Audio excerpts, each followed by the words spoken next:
Good morning, Mark Soderberg with ADM Investor Services with your morning ag market update. Mixed trade here in the overnight trade. We're starting to firm up a little bit. Corn right now is up about a penny. Beans have moved up 3 to 4 cents. Prices just trying to recover from yesterday's bearish reversal. With news limited, I think the market might be drawing some support from weakness in the U.S. dollar that has fallen back to fresh 4.5-month low this morning. Meanwhile, the Brazilian real, that has jumped out to its highest level versus U.S. dollar since June of 2024. Speculative traders, they were light sellers across the ag space yesterday. It remained short pretty much everywhere except for soybeans. There, they still have a modest long position of about 14,000 contracts. Now that China has met their 12 million metric ton purchase agreement for U.S. soybeans, they have now turned their attention to Brazil while actively buying several cargoes here over the past week. This for March-April shipment. FOB offers in Brazil continue to run about 60 to 85 cents below U.S. offers at the Gulf.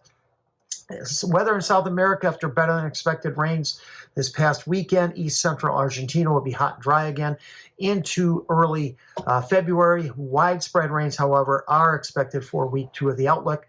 Limited rains and above normal temperatures also in Rio Grande do Sul into south central parts of Brazil over the next week. There too, look for better prospects for rain in week 2.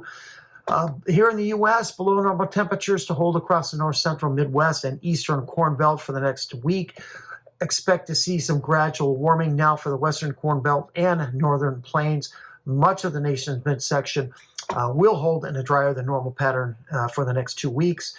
Right now, we got spot crude oil that's turned around, trading 40 cents higher, just near 61 cents a barrel.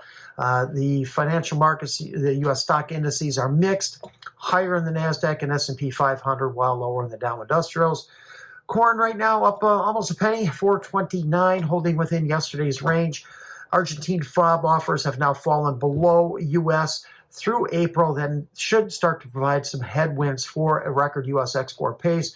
And I would look for a pretty sizable drop in ethanol production in tomorrow's EIA report as the processors braced for the frigid cold outbreak here across the nation's midsection late last week.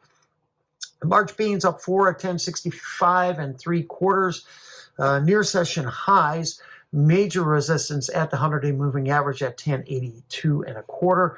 March oil has turned 35 points higher, 54.24, steady in the meal. We did have crush margins did set back 7.5 cents yesterday to $1.78.5. Agruel did raise their their Brazilian production forecast to 181 million metric tons above the USDA's 178. And in wheat, prices are mixed within about a penny of unchanged. Yesterday, March Chicago, that rejected trade above its 100-day moving average, above that technical level for the first time in 2 months, having fallen back into a 5.25 range. March Kansas City, that did bounce off its 50 and 100-day moving average support overnight near 5.26.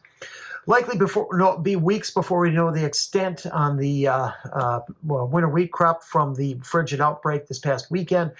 Good moisture, however, across the southern plains and southern Midwest will provide temporary relief from drought. Thanks for listening, everyone, and I hope you have a great day.